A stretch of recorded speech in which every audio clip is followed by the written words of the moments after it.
Baiklah, Assalamualaikum warahmatullahi wabarakatuh. Waalaikumsalam warahmatullahi wabarakatuh. Kami dari kelompok 3 dengan anggota Vera Yusmanita, Maria Marisa Matondang, Langgeng Yoga Wicaksono, Febri Tia Aldila, dan Bella Cantika Putri akan membawakan suatu materi yang berjudul variabel dan hipotesis. Materi pertama yaitu mengenai variabel akan dijelaskan oleh Vera Yusmanita. Assalamualaikum warahmatullahi wabarakatuh. Waalaikumsalam warahmatullahi wabarakatuh. Nama saya Vera Yusmanita, NIM A1C3181004. Di sini saya akan menjelaskan pengertian variabel, jenis-jenis variabel, dan hubungan antar variabel. Nah, pengertian penelitian menurut Rida pada tahun 2017 halaman 62, penelitian pada dasarnya adalah suatu kegiatan atau proses sistematik untuk memenuhi masalah yang dilakukan dengan menerapkan metode ilmiah. Selanjutnya, pengertian variabel. Pengertian variabel menurut Indra pada tahun 2019 pada halaman 1-2, pada dasarnya variabel penelitian pada dasarnya adalah segala sesuatu yang berbentuk apa saja yang ditetapkan oleh penelitian untuk dilakukan, untuk dipenuhi sehingga mendapatkan kesimpulan. Nah, selanjutnya jenis-jenis variabel. Menurut Rida pada tahun 2017, berdasarkan hubungan antara satu variabel dengan variabel yang lainnya, maka jenis-jenis variabel ada 5, yaitu variabel independen, variabel dependen, variabel moderator, variabel intervening, variabel kontrol. Variabel independen sering disebut dengan variabel bebas. Variabel bebas merupakan variabel yang dipengaruhi atau yang menjadi sebab perubahan timbulnya variabel dependen. Yang kedua, variabel dependen. Variabel dependen sering disebut dengan variabel terikat.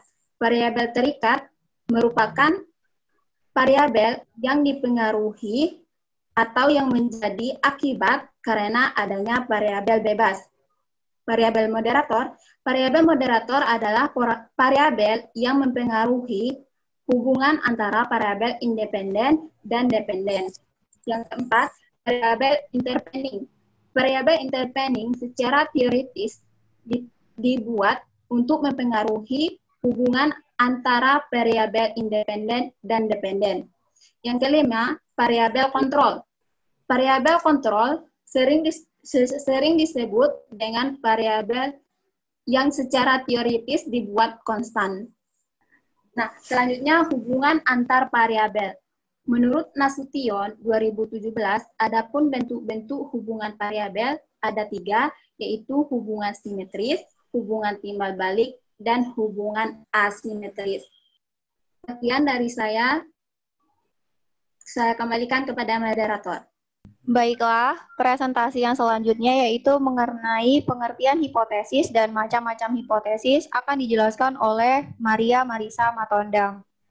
Saya Maria Marisa Matondang dengan NIM A1C3180131 akan menjelaskan pengertian hipotesis dan macam-macam hipotesis. Pengertian hipotesis. Hipotesis atau hipotesa berasal dari bahasa Yunani yang berarti kesimpulan. Ini ditulis pada buku Rahmanian 2015 pada halaman 234. Gulo pada tahun 2000 pada halaman 43. Hipotesis adalah suatu pertanyaan yang pada waktu diungkapkan belum diketahui kebenarannya, tapi kemungkinan untuk diuji secara empiris. Jadi dapat disimpulkan, hipotesis adalah suatu dugaan atau jawaban sementara terhadap suatu permasalahan dalam penelitian. Macam-macam hipotesis. Menurut Roksana pada tahun 2016, pada halaman 4-6 terdapat 3 bentuk rumusan hipotesis, yaitu hipotesis deskriptif, hipotesis komparatif, dan hipotesis asosiatif. Hipotesis deskriptif adalah dugaan terhadap nilai satu variabel dalam satu sampel walaupun di dalamnya bisa terdapat beberapa kategori. Contohnya, beberapa nilai berapa nilai rata-rata ulangan harian kelas 10? Dari pernyataan ini dapat dirumuskan hipotesis nilai rata-rata ulangan harian kelas 10 78. Hipotesis komparatif adalah dugaan terhadap perbandingan nilai dua sampel atau lebih. Hipotesis ini terbagi dua, yaitu komparasi berpasangan dua sampel dan lebih dari dua sampel, dan komparasi independen dalam dua sampel dan lebih dari dua sampel. Contohnya, sampel berpasangan komparatif dua sampel. HO, tidak terdapat perbedaan nilai ulangan harian sebelum dan sesudah pembelajaran individu. HA, terdapat perbedaan nilai ulangan harian sebelum dan sesudah pembelajaran individu. B, sampel independen komparatif 3 sampel. HO, terdapat perbedaan prestasi siswa dari desa, pinggiran, dan kota. HA, terdapat perbedaan prestasi siswa dari desa, pinggiran, dan kota. Hipotesis asosiatif. Hipotesis asosiatif adalah dugaan terhadap hubungan antara dua variabel atau lebih. Hipotesis ini terbagi dua, yaitu analisis korelasi dan analisis regresi. Sekian dari saya, terima kasih. Baiklah, materi selanjutnya akan dijelaskan oleh Langgeng Yoga Wicaksono. Baiklah, Assalamualaikum warahmatullahi wabarakatuh. Waalaikumsalam warahmatullahi wabarakatuh.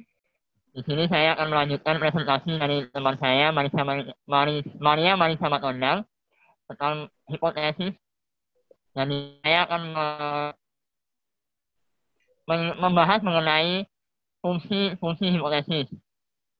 Seperti dijelaskan sebelumnya, hipotesis merupakan suatu pernyataan yang belum diketahui kebenarannya dan masih berpeluang untuk diteliti lebih lanjut guna membuktikan hipotesis tersebut. Nah, dari hal itu, ada beberapa fungsi dari hipotesis menurut para ahli, yaitu pertama, hari ini, tahun 2015, hipotesis memberikan penjelasan bahwa hipotesis memberikan arah dan tujuan penelitian. Kemudian kedua, Setiasari, tahun 2020, memberikan kerangka untuk melaporkan kesimpulan dan hasil penelitian. Ketiga, Umar, sebagai konsep yang berkembang. Maksudnya di sini hipotesis yang masih merupakan gejala-gejala yang belum pasti kebenarannya dapat diteliti lebih lanjut dan dihubungkan fakta-fakta di antaranya sehingga menjadi suatu kesimpulan yang utuh dan sudah sesuai kebenarannya. Dan terakhir, Rian dan Mohni dapat membantu memprediksi kejadian-kejadian mendatang yang mungkin terjadi.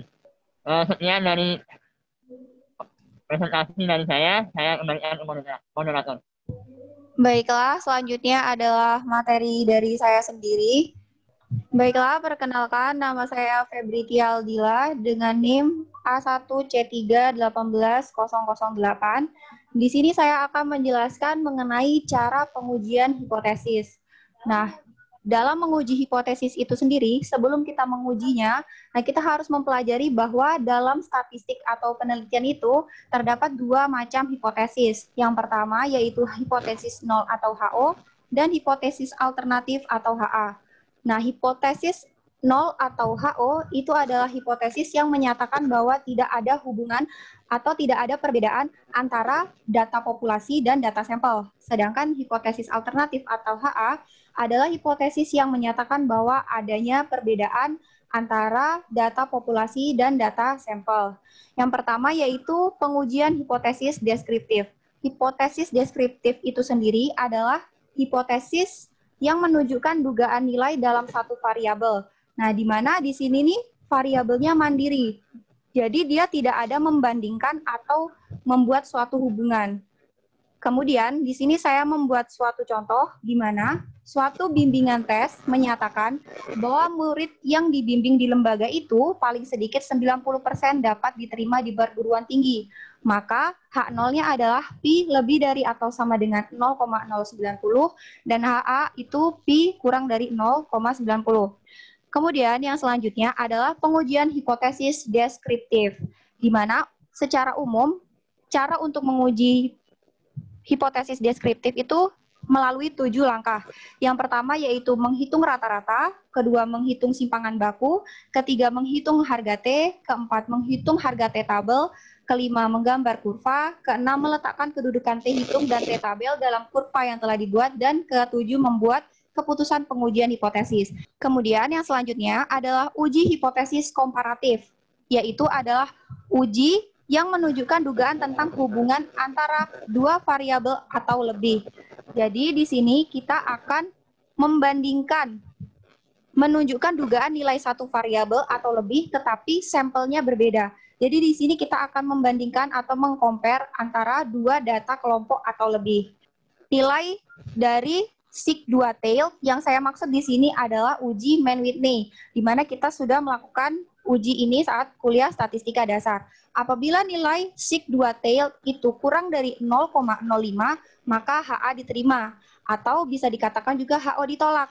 Di sini mengindikasikan bahwa ada perbandingan antara data hasil belajar kelas A dan data hasil belajar kelas B. Selanjutnya, yaitu adalah uji hipotesis asosiatif.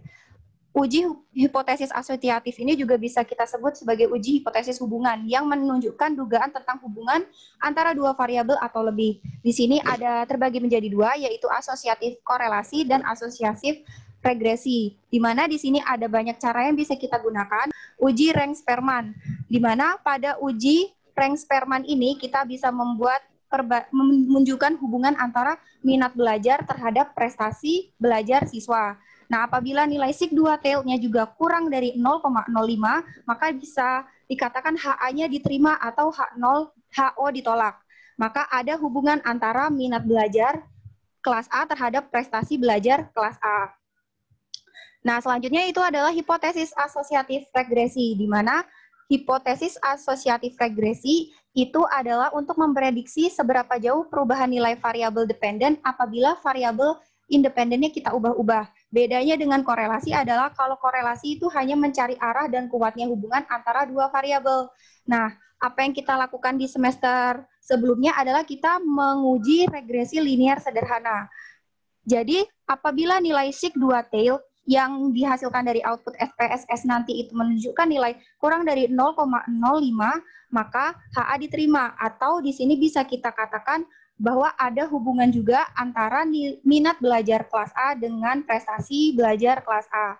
Sekian dari saya, dilanjutkan oleh materi dari Bella Cantika Putri. Baiklah, saya Bella Cantika Putri, NIM A1C318024, akan membahas materi yaitu kesalahan-kesalahan dalam menguji hipotesis.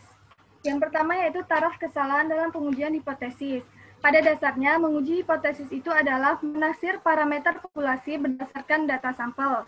Nah, menurut dalam bukunya ini, terdapat dua cara menaksir, yaitu a point estimate atau titik taksiran, dan interval estimate atau yang sering disebut dengan confidence interval. Yang pertama yaitu a point estimate. A point estimate atau titik taksiran adalah suatu taksiran parameter populasi berdasarkan satu nilai data sampel. Kita ambil contoh, saya misalnya berhipotesis bahwa daya konsentrasi mahasiswa dalam belajar di kelas yaitu hanya 30 menit pertama. Dan yang kedua yaitu interval estimate atau confidence interval atau taksiran interval, yaitu suatu taksiran parameter populasi berdasarkan nilai interval data sampelnya. Misalnya kita ambil contoh, saya berhipotesis atau menaksir bahwa daya konsentrasi mahasiswa dalam belajar di kelas selama 30-50 menit pertama. Nah, menaksir parameter populasi yang menggunakan nilai tunggal ini akan mempunyai resiko kesalahan yang lebih tinggi jika dibandingkan dengan yang menggunakan interval estimate. Semakin kecil taraf kesalahan yang ditetapkan, maka interval estimate-nya akan semakin lebar, sehingga tingkat ketelitiannya itu akan semakin rendah.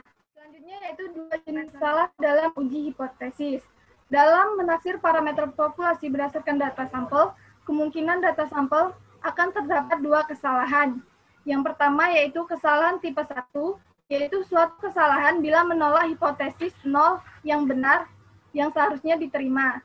Dan kesalahan tipe 2 itu adalah kesalahan bila menerima hipotesis yang salah yang seharusnya ditolak. Nah, menurut Sugiono ini bisa kita lihat dalam tabelnya. Dari tabel berikut ini dapat kita jelaskan bahwa keputusan menolak hipotesis nol yang benar berarti tidak membuat kesalahan. Lalu, keputusan menerima hipotesis nol yang salah berarti terjadi kesalahan. Membuat keputusan menolak hipotesis nol yang salah berarti terjadi kesalahan tipe 1.